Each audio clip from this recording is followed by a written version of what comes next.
primeiro nono ano, tudo bom? Vamos para mais uma aulinha aí falando de blocos econômicos. Dessa vez vamos trabalhar os blocos econômicos do continente americano, que eu, na aula anterior, pedi para vocês já darem uma prévia olhada, que ficou como tarefa, lembra? Para vocês entenderem quais são os blocos econômicos que existem no continente americano. Nesse momento a gente vai trabalhar dois, que é o NAFTA, ou atualmente o USMCA, e o Mercosul, tá? Ah, mas e aí, vamos trabalhar mais algum? Não, nesse primeiro momento a gente só vai trabalhar esses dois. Então vamos lá, blocos econômicos do continente americano. Lembrando que atualmente o NAFTA, não vamos esquecer, tá? É o USMCA, que em português significa a união entre Estados Unidos, México e Canadá. Lembra lá quando a gente falou da ideia de características de blocos econômicos? Zona de livre comércio, mercado comum, união aduaneira e união monetária. Lembra que eu falei para vocês que a zona de livre comércio, nós temos um bloco econômico que trabalha dentro dessa zona de livre comércio, que é o NAFTA, que hoje está com uma outra intitulação, o SMCA. O que esse bloco econômico ele prega? Vamos lá relembrar a aula anterior. Esse bloco econômico com a característica de zona de livre comércio emprega a circulação de produtos. Esqueçam circulação de pessoas. Canadá, Estados Unidos e México não tem circulação de pessoas entre México e Canadá, nem México e Estados Unidos. Inclusive, na aula passada eu lembrei a vocês, falando até das ideias xenofóbicas, né, do pânico que eles têm relacionados ao mexicano. Ah, mas então por que o México foi convidado a fazer parte do NAFTA? Porque o México tem uma mão de obra, lembra que eu falei? Barata, relativamente barata e relativamente qualificada, e lógico, é abundante, né? É o que interessa. Então, exatamente por isso, nessa zona de livre comércio, o NAFTA ele foi convidado. Lembrando que esse acordo, atualmente ele é conhecido como NAFTA 2.0, porque ele deu uma mudadinha de nome. Qual é o mapa da região, dos países que compõem esse bloco econômico do continente americano, que tem como base uma zona de livre comércio? Está aqui, Canadá, Estados Unidos e México, né? Esse é o bloco econômico que a gente vai trabalhar nesse primeiro momento. Mais uma vez, o que é esse acordo, né? Essa USMCA é um acordo entre Estados Unidos, Canadá e México com essa ideia de zona de livre comércio. Foi oficializado, né, pelos Estados Unidos, logo depois pelo Canadá, e eles acharam a melhor coisa convidar o México para fazer parte desse bloco. Ah, mas por que o México, mais uma vez? Além de todas aquelas características que nós falamos anteriormente, pensem na proximidade. A fronteira do México está com os Estados Unidos. Essa proximidade é interessante. Melhor do que você ir além mar para você trazer produto, é você estar próximo, você está muito próximo, né? Então essa troca, na verdade, essa troca das indústrias maquiladoras para os Estados Unidos é muito interessante, a gente vai entender o que é isso mais à frente um pouquinho. Ó, eu coloquei aqui, quais são os objetivos do México no NAFTA? Mão de obra barata, o mexicano tem mão de obra barata, muito mais barata que o norte-americano. Mais uma vez, lembrem-se, vários produtos que nós compramos lá com carimbinho norte-americano foram produzidos e finalizados no México. Só que eles se apropriam dessa produção exatamente por estarem dentro desse bloco econômico, dessa zona de livre comércio. Finalização de produção e envio para os Estados Unidos e Canadá. Barateamento dos produtos. Lógico que é muito mais em conta eu mandar para uma mão de obra barata para ela finalizar do que eu fazer no meu país. Uma hora trabalhada no México X, uma hora trabalhada nos Estados Unidos XYZ. Olha quantos valores são acrescidos. Então é muito melhor mandar para um país em que a mão de obra é mais barata. Aqui eu falo de indústrias maquiladoras ou maquiadoras. Quais são as indústrias que trabalham nessa produção e enviam esse produto para os Estados Unidos? São as indústrias que a gente chama de maquiadora. Alguns livros, em algumas provas, alguns professores utilizam o termo maquiladora. Quando uma pessoa quer se maquiar, essa é a ideia. Quando você se maqueia, você se transforma, né? Essa é a ideia. O que eles estão fazendo nessas indústrias? Transformando, maquiando essa produção e devolvendo para os Estados Estados Unidos. Estados Unidos, às vezes, manda produto semi-finalizado, às vezes manda só matéria-prima, tá? E eles finalizam essa produção, produzem, lógico, elaboram, produzem e mandam essa produção finalizada para os Estados Unidos. Por isso essas indústrias são maquiladoras, elas são de suma importância para essa zona de livre comércio, beleza? O que são essas indústrias que estão no NAFTA? Bom, já acabei de responder para vocês, indústrias que finalizam uma produção norte-americana. Eu quero que vocês deem uma olhada na página 44, exercício, podem anotar aí, que rapidinho a gente vai voltar depois para esses exercícios de tarefa. Página 44, exercícios 5, 6 e 7. Né? Anotem aí rapidinho, a gente já volta para aquele slide, tá? Agora a gente vai falar de Mercosul. É um outro bloco econômico do continente americano, só que esse trabalha só a parte sul do continente americano. Está aqui o mapa da América do Sul, os países que inicialmente formaram o Mercosul, né, países membros associados, e a Venezuela pintadinha de vermelha porque ela está suspensa do Mercosul. Toda essa crise econômica, né, lógico que ela foi suspensa desse bloco econômico, né? E mais à frente eu vou pedir para vocês fazerem uma pesquisa sobre isso. Mas vamos lá, esse é o mapa do Mercosul, tá? O que é o Mercosul? É uma composição, objetivos e estrutura. Mercosul é o mercado comum do Sul. Lá naquelas características de blocos econômicos, onde o Mercosul se enquadra? Ele é uma zona de livre comércio, ele é uma união aduaneira ou ele é um mercado comum? Lembra que eu falei para vocês? Ele é uma união aduaneira. O que é uma união aduaneira? Trabalha com uma tarifa externa comum. O que é essa TEC? Essa TEC são produtos que vêm de fora do bloco, que na hora que entram no bloco, eles elevam o valor do produto. Para que isso? Para auxiliar a produção industrial do bloco econômico. Lembra da ideia da união que faz a força? Se nós estamos juntos, nós vamos pensar juntos e vamos ter força. Então, a principal troca nesse contexto do Mercosul é a troca da produção industrial dos países que fazem parte desse bloco econômico. Tá? O Mercosul, ele tem como princípio fundador a Argentina, o Paraguai, o Uruguai e o Brasil no Tratado de Assunção. Lógico, o Tratado de Assunção aconteceu em Assunção, em qual foi o aninho? A gente vai ver lá na frente, 1991. Em 1991 cria-se o Tratado de Assunção e percebe-se que há necessidade de unir os países da América do Sul e cria-se o Mercosul. No primeiro momento nós tínhamos aquele mapa todo que nós vimos? Não. Brasil, Paraguai, Uruguai e Argentina somente. Foi assinado o Tratado de Assunção, que formou o Mercosul, claro, em Montevidéu, tá?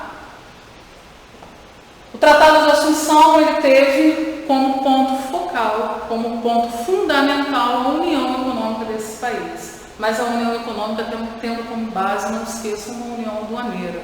Tá? Não dá para a gente não lembrar disso. O tempo todo que nós estivermos falando de bloco econômico, o tempo todo nós vamos ter que lembrar da característica dele. E a gente tem que lembrar de cabeça, na hora. Eu vou falar da USMCA ou do NAFTA, né?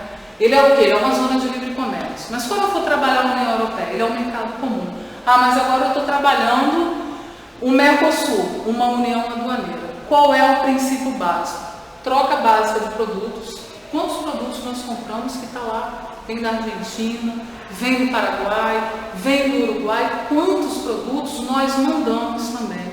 Esse é o principal objetivo. A ideia da inserção de produtos dos países que compõem esse bloco. Mas no Mercosul não há livre circulação de pessoas como o mercado comum? Se a gente for olhar, há sim livre circulação de pessoas, mas nós não temos uma moeda única. Percebam que a união monetária não faz parte desse bloco econômico e por isso ele não é considerado um mercado comum.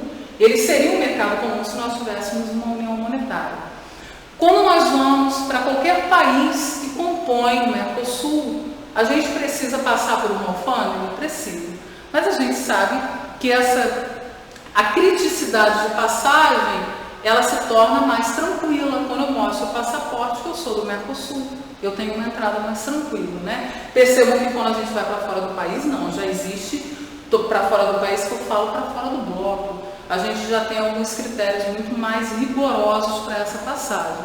Então, o interesse, a intenção e integração econômica de todos os países, economia, industrialização, produção industrial, né, dos países que compõem aí, num primeiro momento, esse bloco econômico que tem como base a tarifa externa comum.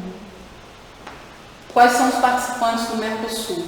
Lá no livro de vocês vai ter países membros, países associados e países observadores. Nós temos 3 composições de países dentro do Mercosul. Países membros são aqueles que fazem parte do Mercosul, né? A gente viu lá no mapinha quais são os países que fazem parte do Mercosul. Está aqui: Brasil, Argentina, Paraguai, Uruguai e Venezuela, não vamos esquecer, suspensa desde 2016, por conta de toda a crise econômica que esse país vem passando. Países associados são países que assinaram a ideia do livre comércio, porém não fazem parte ainda, propriamente dito, do bloco econômico. E países observadores são países que apenas participam de reuniões, eles só observam, eles olham de cima. Vamos ver se vale a pena estar nesse bloco, vamos ver se não vale, vamos ver como é que funciona, né? Essa é a ideia de observar, é analisar. Esses são os países observadores. Lembrando que a principal característica do Mercosul, mais uma vez, além de ser uma zona de livre comércio, de trafegar produtos, é a tarifa externa comum. Não esqueçam, produtos que vêm de fora do bloco têm valores acrescidos, até para fazer com que a indústria do bloco funcione.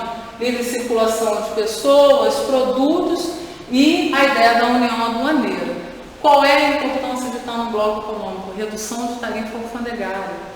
Quando eu compro um produto de um país membro do meu bloco econômico, com certeza eu economizo, eu tenho uma redução de tarifa alfandegária. O que é isso? Impostos.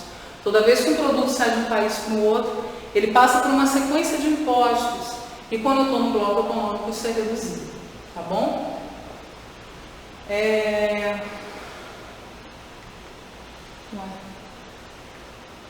Tá.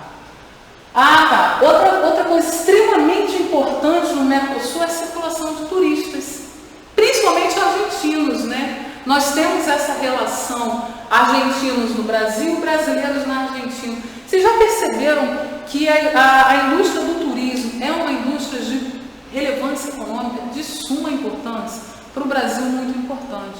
Então, o número de turistas circulando no Brasil e de brasileiros circulando em países que compõem o Mercosul é uma outra jogada da formação de um bloco econômico. Tá? Eu coloquei aqui para a gente não esquecer. Aí, aqui, tem 2 exercícios para a gente fazer em aula. Eu quero que vocês avaliem, a gente vai avaliar junto, é lógico, para a gente poder responder. Eu peguei uma questão do Instituto Federal de Minas Gerais, falando, considerando as principais características do Mercosul. Tem a letra A, a letra B, a letra C e a letra D. Eu queria que vocês dessem uma olhadinha, rapidinha. Olhem aí, não quero que vocês copiem, não precisa copiar isso, eu quero só que vocês olhem, mentalizem a resposta, que eu já vou falar para vocês rapidinho. Vamos lá. Considerando as principais características do Mercosul, assinale que está correto. Vamos lá, rapidinho. Né? É formado por Paraguai, Argentina, Peru. Em momento algum eu falei que o Peru faz parte do bloco. Né? Se estabelece no sul da Ásia, hora alguma nós falamos sobre isso, mas nós falamos que o objetivo principal dele é o quê? Livre circulação de bens, serviços, pessoas, não foi isso que nós falamos?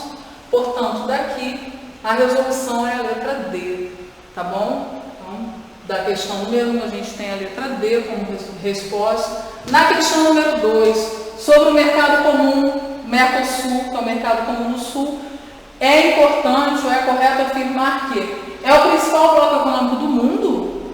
Momento algum eu falei que o bloco econômico de maior relevância mundial é o Mercosul. Corresponde à União Monetária Brasil, Argentina, Paraguai e Uruguai. União Monetária é a ideia, não esqueçam, de moeda única. Ah, não, é uma União Monetária. Jamais. Nós não temos moeda única no Mercosul. Então a letra B está errada por isso. Letra C, estabelece regras políticas para governos latino-americanos. Não existe regra política que valha para todos os participantes do bloco. Cada país tem a sua regra própria. Letra D, é um bloco econômico de grande relevância para a América do Sul. Sim, tem uma relevância muito importante para a América do Sul. A letra E engloba todos os países do continente americano. Todos os países do continente americano, que a gente viu lá em cima que a gente tem o NAFTA. Então, não é. Está errado exatamente por isso a letra E. Beleza? Gente, eu queria que a gente voltasse lá naquele slide do exercício que eu vou deixar para vocês. Vamos lá, rapidinho, tá? Isso aqui é a tarefa exercício. E o resumo do capítulo 3 ele fica como tarefa, tá bom? Então, página 44, exercícios 5, 6 e 7, vocês vão fazer um caderninho. Esse, como eu falei, é para a gente fazer agora em aula. Vocês vão pegar agora, finalizando a aula, vocês vão fazer ainda, relembrando de tudo que a gente falou, né? Não dá para a gente parar aqui para ler todos eles. E eu quero como tarefa o resumo do capítulo 3. Vocês vão perceber que nós já trabalhamos no capítulo 3 os blocos econômicos. Tanto a União Europeia, quanto a SADC, né? E aí eu quero que vocês façam um resuminho do capítulo 3, tá? Belezinha? Essa é a tarefa para a nossa aula de hoje, para que na nossa próxima aula a gente inicie já com um novo olhar, com um novo conteúdo, ainda trabalhando blocos econômicos, tá bom? Joinha então, beijinho e até a nossa próxima aula.